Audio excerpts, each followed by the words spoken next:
At her birthday party, my girlfriend got tipsy, clinked her glass, and said loud enough for everyone to hear, "This is my boyfriend, pays the bills, buys the gifts, follows me around like a dog, but still thinks I'm actually in love with him." Her friends laughed. When I got up to leave, she smirked and said, "Don't be so sensitive. You know you'll come crawling back anyway." I didn't say a word, just walked out.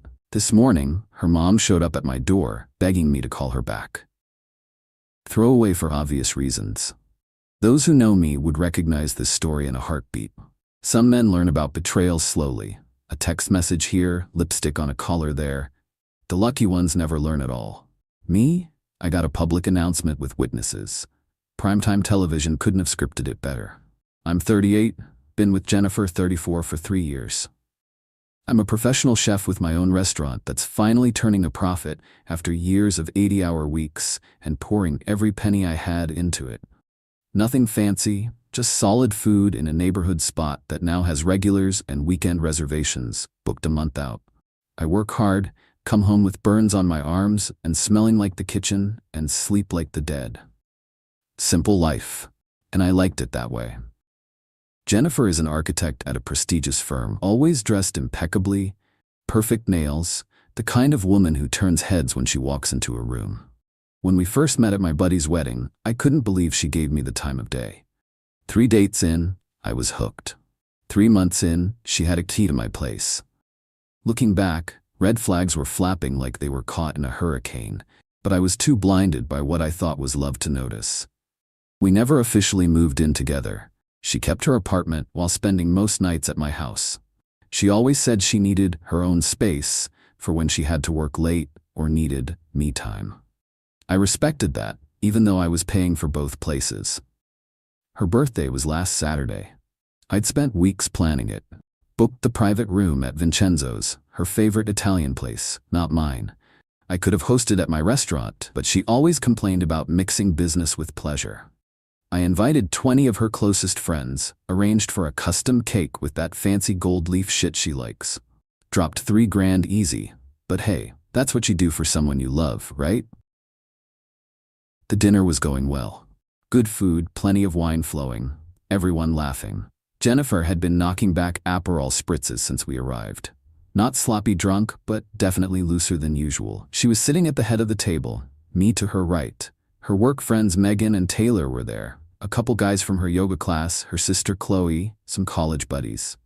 Then came time for toasts. Her best friend Jade went first, telling some story about their college spring break.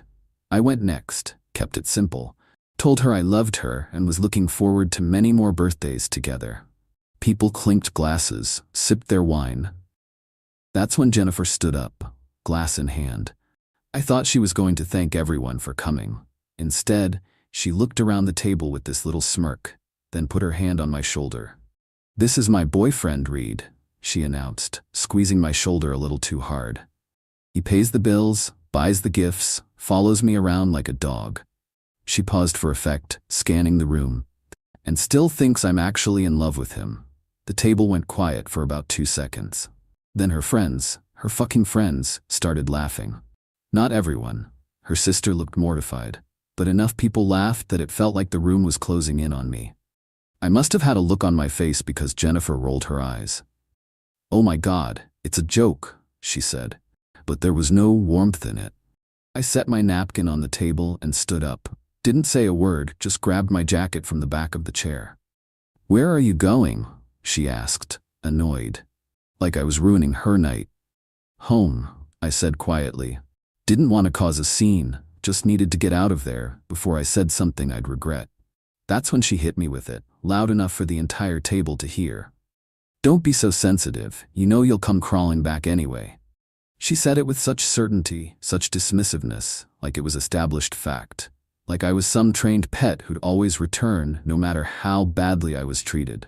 I didn't say a word, just walked out, drove home in silence. No radio, no calls, just the sound of tires on asphalt and my own thoughts spinning like a hurricane. What the hell had just happened? More importantly, why wasn't I more surprised? When I got home to my house, not huge but mine, with a decent backyard and the deck I built last summer, I poured myself 2 fingers of bourbon and sat outside. 3 years of memories suddenly looked different in retrospect. The constant comments about how my hands were rough, how I always smelled like food, how she could never take me to meet certain friends because I wouldn't get their conversations. The way she'd roll her eyes when I talked about the restaurant. The jokes about finding someone more sophisticated. The mysterious late nights at the office. I wasn't an idiot. I knew she loved the lifestyle my growing success provided more than she loved me. But I guess I thought that would evolve into something real over time. What a fucking joke. My phone blew up for a while. Texts from Jennifer ranging from angry, way to ruin my birthday, to defensive, it was just a joke, to pleading, baby please come back. I silenced the notifications, but didn't block her number. Wanted to keep a record of everything in case things escalated. Sunday morning, I woke up with clarity I hadn't felt in years. I gathered everything of Jennifer's in my house. Clothes, makeup, jewelry, the stupid exercise bike she bought and used twice, and packed it all neatly in boxes. Took me about 3 hours. I placed her key on top of one box and loaded everything into my truck. I drove to her apartment.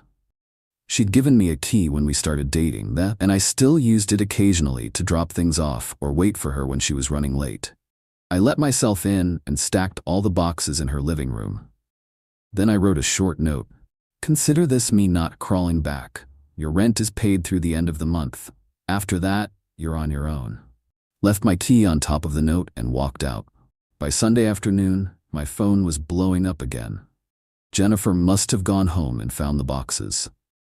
I knew because she texted me a photo of them stacked in her living room with the caption, "Really? This is how you're handling things?" The text turned frantic. Calls every 5 minutes. I didn't answer. Instead, I called my lawyer, explained the situation, and asked him to draft something officially ending any financial obligations I had toward her. Called my bank and removed her as an authorized user on my credit card. Changed the passwords on all my streaming services. I'll admit Sunday night was rough. I've built my life around being a reliable guy. The one who shows up, who follows through. Walking away from a 3-year relationship, even a deeply flawed one, felt like failure. But every time I wavered, I heard her voice in my head. You know you'll come crawling back anyway. Like hell I would. Monday morning, I went to work as usual. Buried myself in prep work, menu planning, staff scheduling. Told my sous chef Marcus what had happened. He nodded, said, "She never deserved you, boss," and that was that. No drama, no pity party, just understanding and moving forward. This is why I prefer the company of people who work in kitchens. There's an honesty there that I've always respected. Monday night, Jennifer escalated, started posting on social media about how someone was having a midlife crisis and throwing away the best thing that ever happened to him. Her friends commented with support, calling me toxic and immature. I blocked them all on social media, but still kept her number unblocked on my phone, just documenting everything without responding. Tuesday was more of the same, except she started using mutual friends as intermediaries. "Jennifer's really upset, man," texted my buddy Chris. "Maybe hear her out?" I explained what happened. He didn't text again. This morning, Wednesday, things took a turn I didn't expect. I was getting ready for work when someone knocked on my door. I opened it to find Jennifer's mother, Susan, standing there looking distraught. Susan's always been kind to me, treated me like the son she never had. She's the one who first told me my beef bourguignon was the best she'd ever tasted. Seeing her on my doorstep, eyes red-rimmed from crying, nearly broke my resolve. "Reed," she said, her voice cracking. "Please call Jennifer back. She hasn't eaten in 2 days. She's a mess." I invited Susan in, made her some coffee, and gently explained what had happened at the birthday dinner. Her face fell as I spoke. She said, "You just walked out without reason," she whispered, looking down at her coffee cup, "that you'd been acting strange for weeks and then just left." I wasn't surprised Jennifer had spun the story. She was never one to take responsibility. "Susan," I said, "I cared about your daughter. Probably still do if I'm honest. But I can't be with someone who has such little respect for me, who would humiliate me in front of her friends and then expect me to crawl back." Susan nodded slowly. "I understand," she said finally. "I raised her better than this. I'm so sorry, Reed." She left soon after, hugging me tightly at the door. As I watched her drive away, I felt a weight lift.